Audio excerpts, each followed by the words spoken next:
তো good morning বন্ধুরা, আবার একটা দিন নিয়ে চলে এসেছি। মাঝের একদিন কিন্তু আমি ব্লগ করিনি।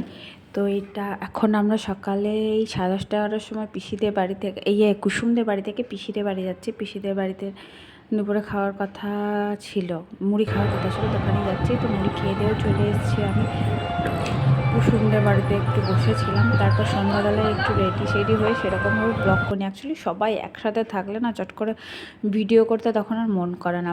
আর এই যে সন্ধ্যাবেলায় একটু মেলাতে চলে এসেছিলাম, প্রচুর বৃষ্টি হয়েছে, তার জন্য প্রচুর কাদা হয়ে গেছে।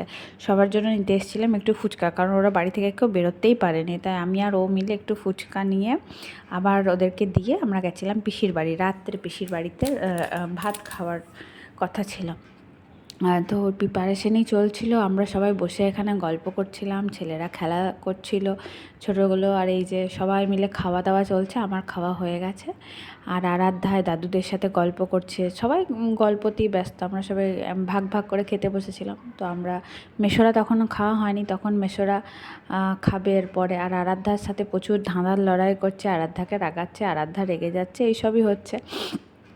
তো কাল কিন্তু আমাদের ঘরে ফেরার পালা, আজ রাত্রে সব গুছিয়ে নেবো। তো সকালে আমরা 8টার ট্রেনটা ধরে কিন্তু বাড়ি ফিরে চলে আসবো, সকলেই চলে আসবো, আর উজ্জ্বল কলকাতা চলে যাবে।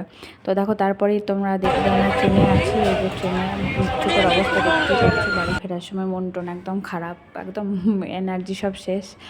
তো বাড়ি এসেও ছিল প্রচুর কাজ, ঘর দৌড় এতদিন বন্ধ ছিল, ঝাঁট পাট দেওয়া, প্রচুর জামা কাপড় হয়েছিল, সেগুলো কিন্তু সেদিনকেই কেচে নিয়েছি একদম পুরো ছাদ ভর্তি করে।